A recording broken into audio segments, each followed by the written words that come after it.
Hello, my dear students. How are you all? I hope that you are happy, healthy, and fantastic. You are welcome to Symbolic Education. Symbolic Education में आपका स्वागत है. Dear students, हमने अपनी पिछली class में आपके 10th class के इंग्लिश की बुक फुटप्रिंट्स विदाउट फीट के चैप्टर नंबर 3 को स्टडी किया,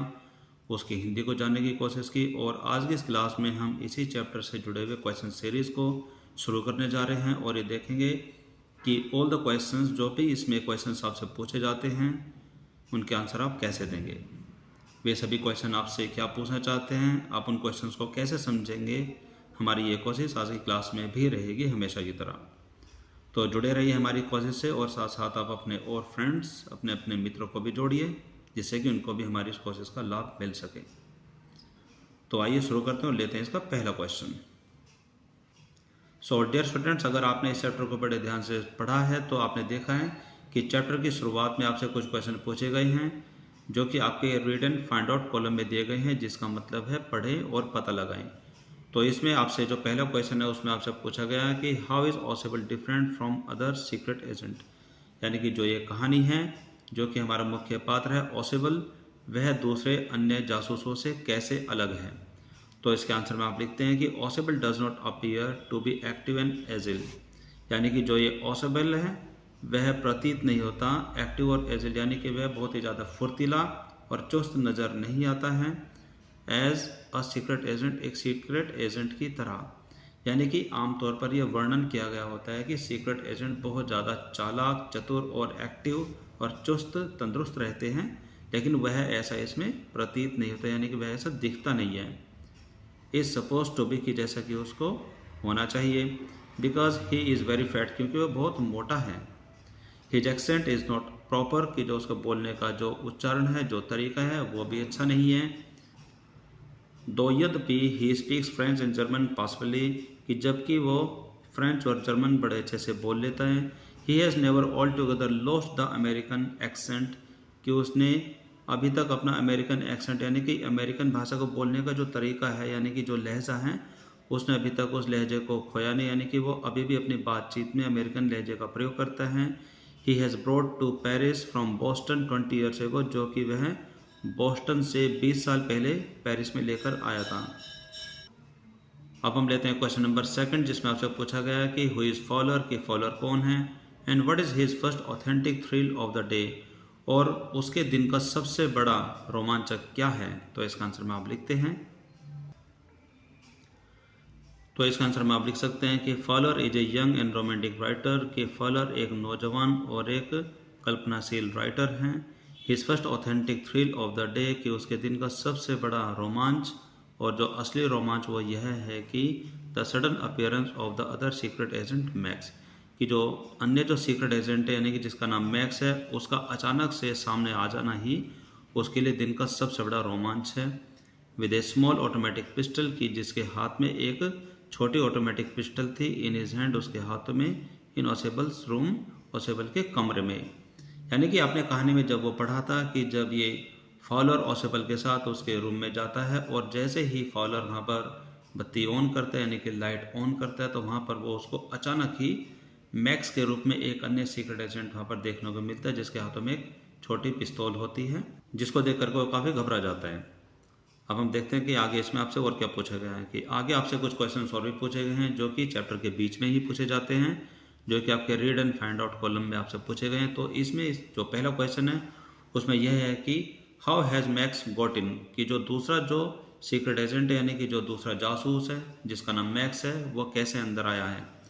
तो इसके आंसर में आप लिखते हैं कि Max got in to the room of Osable, की जो मैक्स है वो ओसेबल के कमरे में आया है with the help of passkey की सहायता से. यहाँ पर पासकी एक ऐसी चाबी होती है जिससे कि सारे ताले खोले जा सकते हैं. क्वेश्चन नंबर 2, जिसमें आपसे पूछा है कि हाउ डज ओसेबल से ही गॉट इन, ओसेबल कैसे कहता है कि वो कैसे अंदर घुसा, यानी कि मैक्स कैसे अंदर घुसा. तो इसका आंसर में आप लिखते हैं कि ओसेबल सेड दैट, कि ओसेबल ने कहा कि Max must have got into his room through the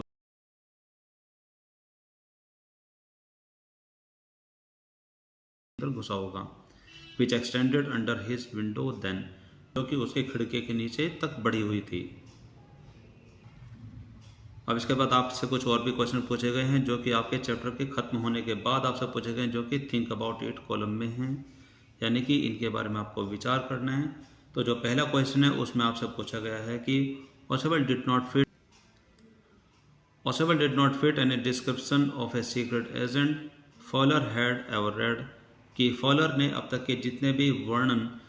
जासूसों के बारे में पढ़े थे उसके किसी भी वर्णन में जो ऑसेबल है वो किसी भी तरीके से फिट नहीं होते थे, यानी कि वो उनमें किसी भी वर्णन से मेल नहीं खाते थे। What do secret agent in books and film look like, कि यानी कि जो सीक्रेट एजेंट होते हैं वो किताबों में और फिल्मों में किस तरह से नज़र आते हैं। इन योर ओपिनियन, आपके विचार में, यानी कि आपके विचार में जो जासूस होते हैं वो किताबों में और फिल्मों में किस तरह से दिखते हैं। डिस्कस इन ग्रुप्स और in the class some stories और मूवीज फीचरिंग स्पाइसेस, यानी कि अपनी क्लास में समूह में कोई कहानियाँ या फिर किसी मूवी को डिस्कस कीजिए। डिटेक्टिव्स एंड सीक्रेट एजेंट, जो कि गुप्तचरों, जासूसों और जो सीक्रेट एजेंट्स हैं उनके बारे में हो। एंड कंपेयर, और तुलना कीजिए, their appearance with that of Ausable in the story, और उनकी जो अपीयरेंस है यानी कि उनकी उपस्थिति की तुलना कीजिए। इस कहानी में बताएगा ऑसेबल नाम का जो ये हमारा पात्र है यानी कि जो कैरेक्टर है उससे उनकी तुलना कीजिए। You may mention characters from fiction in languages other than English, आप अंग्रेजी भाषा को छोड़ करके आप किसी भी अन्य भाषा में जो कहानियाँ लिखी गई हैं उनमें जो पात्र दिए गए हैं आप उनकी भी चर्चा कर सकते हैं। इन इंग्लिश फिक्शन यू में हैव, यानी कि अंग्रेजी भाषा की जो कहानियाँ हैं उसमें से आप ले सकते हैं। कैम अक्रॉस शेरलॉक होम्स, यानी कि आप शेरलॉक होम्स को आप ले सकते हैं। हरक्यूलिस पेरेट को आप ले सकते हैं और मिस मार्पल, और आप मिस मार्पल को भी ले सकते हैं। आगे आपसे पूछा गया कि have you watched any movies featuring James bond, क्या आपने ऐसी मूवी को भी देखा है जिनमें जेम्स बॉन्ड के बारे में भी बताया गया हो। तो इसका आंसर में आप लिखेंगे, तो इसका आंसर में आप लिखते हैं कि in my opinion secret agents in books and film appear to be quite mysterious, somewhat sinister and full of self confidence with a versatile personality, यानी कि इन माई ओपिनियन मेरे विचार में सीक्रेट एजेंट्स इन बुक्स, यानी कि जो जासूस होते हैं, जो गुप्तचर होते हैं किताबों में और फिल्मों में, appear to be quite mysterious, यानी कि वह बहुत ही रहस्यवादी होते हैं, यानी कि बहुत ही रहस्यवादी तरीके से वो सामने आते हैं। समवट सिनिस्टर, और वे बहुत ही अमंगल सूचक होते हैं, यानी कि जब भी वो सामने आते हैं तो कुछ अलग ही काम होता है, यानी कि नॉर्मल कार्य कभी नहीं होता। एंड फुल ऑफ कॉन्फिडेंस, और वो पूरे आत्मविश्वास से भरे हुए रहते हैं। विद अ वर्सेटाइल पर्सनैलिटी, यानी कि और बहुत ही भिन्न प्रकार के व्यक्तित्व से वो भरे हुए रहते हैं, यानी कि उनकी पर्सनैलिटी भी बहुत ही अलग होती है। They look to be smart and tall, वे बहुत ही ज़्यादा स्मार्ट यानी कि तेज़ दिमाग वाले और थोड़े लंबे होते हैं। They are prepared to take risk, यानी कि वो हमेशा खतरा मोल लेने के लिए हमेशा तैयार रहते हैं, यानी कि वो हमेशा खतरों से खेलते हैं। बट, लेकिन Ausable is fat and happy, लेकिन ऑसेबल नाम का जो ये जासूस है, हमारी जो ये कहानी है,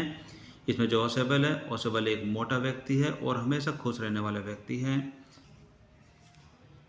he depends more on his mental skill rather than physical skill, कि वह अपने शारीरिक कुशलता की बजाय अपने मानसिक कुशलता पर ज़्यादा निर्भर रहता है, यानी कि उसे अपने दिमाग पर ज़्यादा यकीन है, ना कि अपने शारीरिक दिखावे पर कि वह कैसा दिखता है। In coping with critical situation of danger,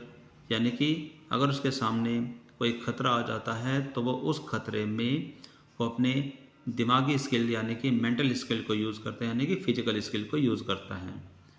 और आगे इसमें जो आपसे क्वेश्चन पूछा गया कि क्या आपने कोई मूवी देखी, तो आप इसका आंसर में लिखते हैं कि yes I have watched 2 movies, कि हाँ मैंने 2 मूवी देखी हैं फीचरिंग जेम्स बॉन्ड, जिसमें जेम्स बॉन्ड के बारे में बताया गया है।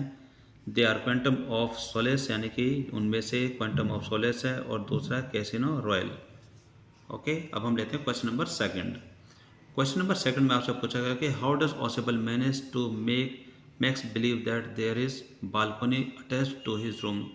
कि जो ऑसेबल है वो किस तरीके से उसे विश्वास दिलाने में कामयाब हो जाता है, यानी कि मैक्स को वो किस प्रकार से यानी कि कैसे विश्वास दिला देता है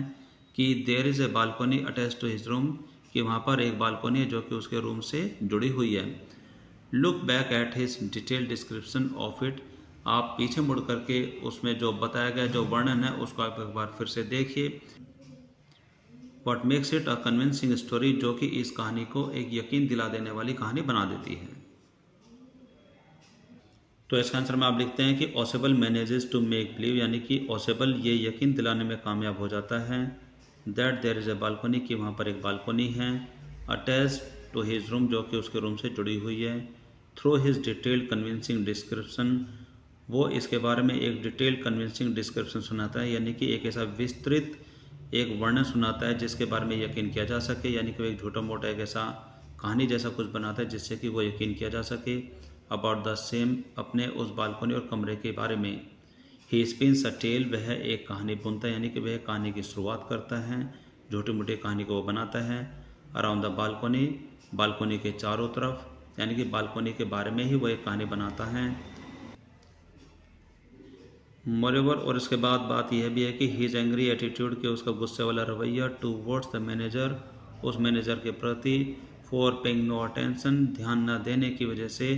टू हिज कंप्लेंट, यानी कि उसकी शिकायतों पर ध्यान देने की वजह से जो उसका गुस्से वाला जो रवैया है मैनेजर के प्रति, एंड हिज स्टेटमेंट, और जो उसने कहा उस समय, उसके द्वारा वो पूरी तरीके से यकीन दिलाने में कामयाब हो जाता है। तो उसने क्या कहा था कि this is the second time in a month, कि ये महीने में दूसरी बार ऐसा हुआ है, that somebody has got into my room, जो कि कोई व्यक्ति मेरे कमरे में घुसा है, through that nuisance of balcony, यहाँ पर जो तंग जो बालकनी है उसकी तरफ से, कि कोई मेरे कमरे में घुसा है, यह महीने में 2 बार हुआ है। ऑल दिस, ये सभी बातें, make his story of balcony, की उसकी जो बालकनी की जो कहानी है, लुक कन्विंसिंग एंड ट्रू, जो कि विश्वसनीय और सच नज़र आती हैं, यानी कि वह कामयाब हो जाता है। अब हम लेते हैं इसका question number 3।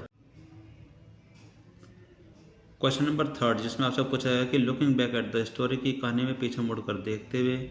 When do you think Osable thought up his plan, यानी कि आपके अनुसार, आपके विचार में ओसेबल ने अपना प्लान कब बनाया, of getting rid of Max, कि मैक्स से छुटकारा पाने का प्लान उसने कब बनाया। और आगे इसमें आपसे पूछा है कि डू यू थिंक, क्या आपको लगता है, he had worked out his plan in detail, क्या आपको लगता है कि उसने जो विस्तार में जो प्लान बनाया था, यानी कि जो विस्तार में पूरे लंबे चौड़े तरीके से पूरे विस्तार में जो प्लान बनाया था, क्या उसके प्लान ने कामयाबी हासिल की, क्या उसने प्लान ने काम किया राइट फ्रॉम द बिगनिंग, शुरुआत से ही, या फिर did he make up the plan, की क्या उसने योजना बना ली थी, taking advantages of the events, यानी कि जो घटनाएं उसके सामने थी उसका फ़ायदा उठाते हुए, क्या उसने उसी समय वो प्लान बना लिया था, एज दे हैपेंड, जिस प्रकार से वो घटनाएं उसके सामने हुई। तो इसका आंसर में आप लिखते हैं कि आई थिंक, मैं सोचता हूँ, ओसेबल मेड हिज प्लान, कि ओसेबल ने अपनी योजना बना ली थी, for getting rid of Max, Max से छुटकारा पाने के लिए, व्हेन ही सो, कि जब उसने देखा था, with him a small pistol, यानी कि स्मॉल ऑटोमेटिक पिस्टल को जब उसने मैक्स के साथ देखा था, इन हिज हैंड, उसके हाथों में, इन हिज रूम, यानी कि जब मैक्स उसके कमरे में आया था और उसके हाथों में एक ऑटोमेटिक स्मॉल पिस्टल को जब ओसेबल ने देख लिया था, तो उसने तभी उसे छुटकारा पाने का प्लान बना लिया था, यह ऐसा मुझे लगता है। He had threatened him to hand him over a very important report, कि उसने ओसेबल को ये धमकी भी दी थी कि उसके पास जो बहुत ही इंपॉर्टेंट रिपोर्ट है, the very important report about new missiles, यानी कि जो नई नई मिसाइल से संबंधित थी, उस रिपोर्ट को प्राप्त करने के लिए उसने उसको धमकी भी दी थी, विच, जो he was going to receive that night, जो कि उसको उस रात को मिलने वाली थी। आगे इसमें आप जवाब देते हैं कि no, I don't think he had made his plan in detail right from the beginning, नहीं, मुझे ऐसा नहीं लगता है कि उसने अपना जो ये विस्तार पूर्वक जो योजना थी, जो प्लान थी, वो शुरुआत से ही बनाई हो, राइट फ्रॉम द बिगनिंग। और आगे आपसे पूछा गया है कि क्या उसने जो प्लान है, जो सिचुएशन उसके सामने आई थी, उसका ही फ़ायदा उठाते हुए उसने प्लान किया था। तो इसका आंसर में आप लिखते हैं कि जी हाँ, yes, he actually made up A plan taking advantage of the events, कि वास्तव में उसने वो प्लान बनाया था कि जो हालात, जो घटनाएं उसके सामने हुए थे, उसका फ़ायदा उठाते हुए, एज दे हैपेंड, जैसे जैसे उसके सामने वे घटनाएं हुई उसी के हिसाब से उसने वो प्लान किया था। डियर स्टूडेंट्स, इन क्वेश्चंस के बाद में आपसे कुछ क्वेश्चन और भी पूछे गए हैं जो कि आपके टॉक अबाउट इट कॉलम में दिए गए हैं, यानी कि आप इसके बारे में बातें करेंगे, यानी कि आप इसके बारे में चर्चा करेंगे। तो इसका जो पहला क्वेश्चन है उसमें आपसे पूछा गया है कि इन दिस स्टोरी, इस कहानी में, Ausable shows great presence of mind, यानी कि ऑसेबल यहाँ पर प्रदर्शित करते हैं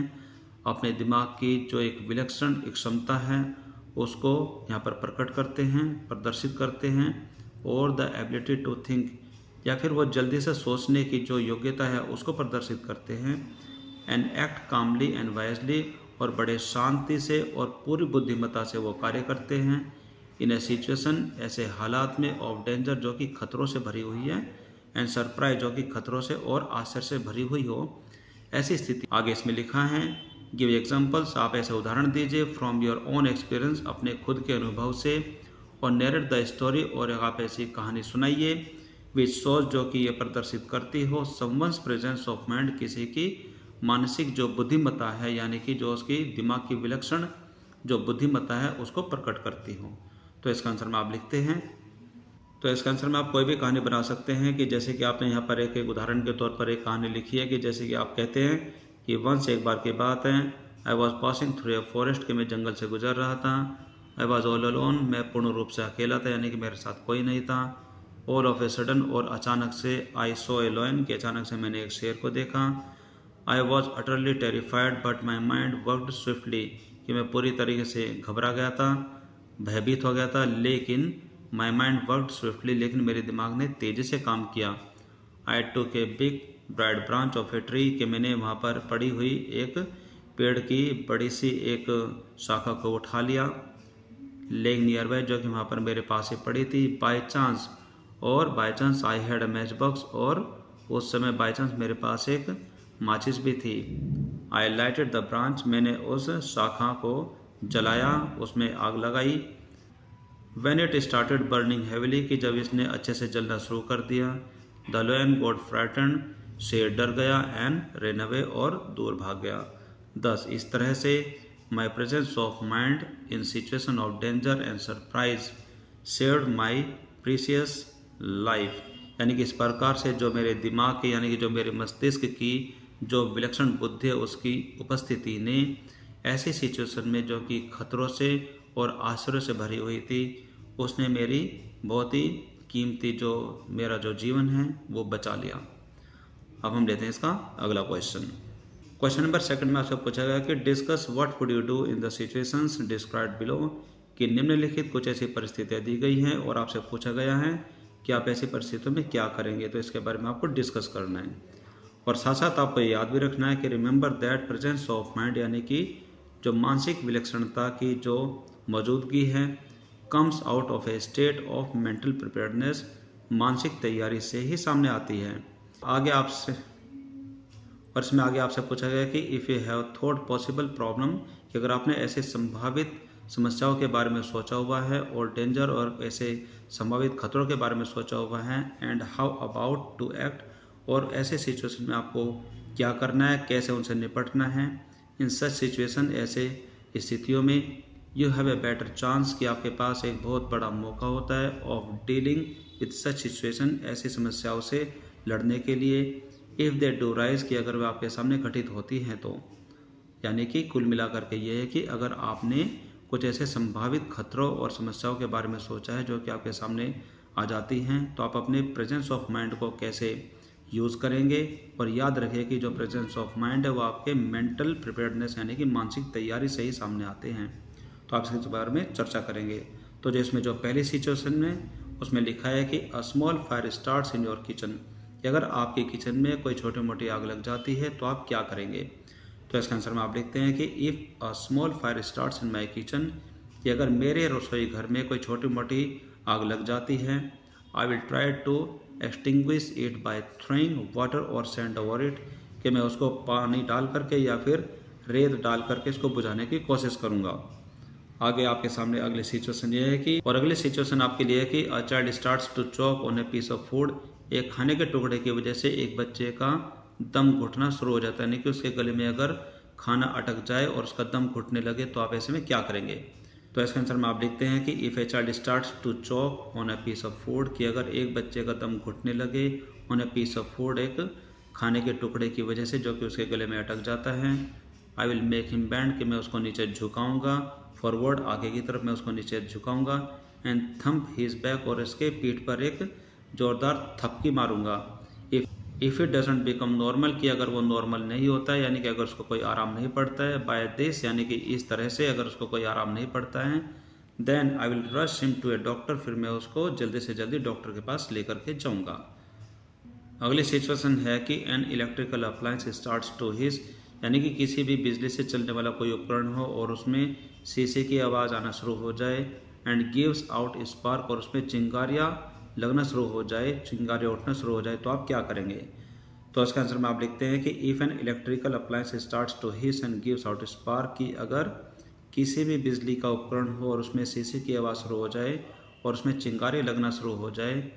I will switch off the main electrical connection, की मैं जो मेन इलेक्ट्रिकल कनेक्शन यानी कि जो मुख्य विद्युतीय जो कनेक्शन है, यानी कि जो बिजली का मुख्य कनेक्शन है, मैं उसको बंद कर दूंगा एट द सेम टाइम, ठीक उसी समय।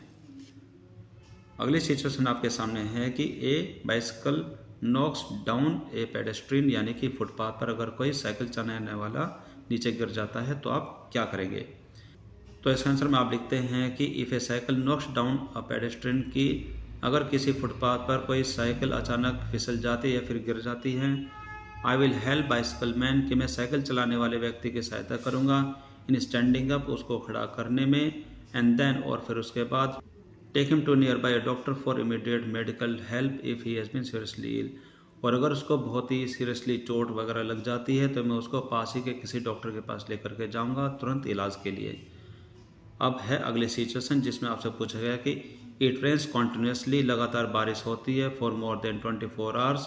24 घंटे से ज़्यादा अगर लगातार बारिश होती है तो आप क्या करेंगे?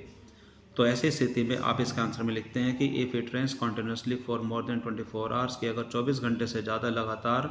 बारिश होती है तो I will stock up some eatable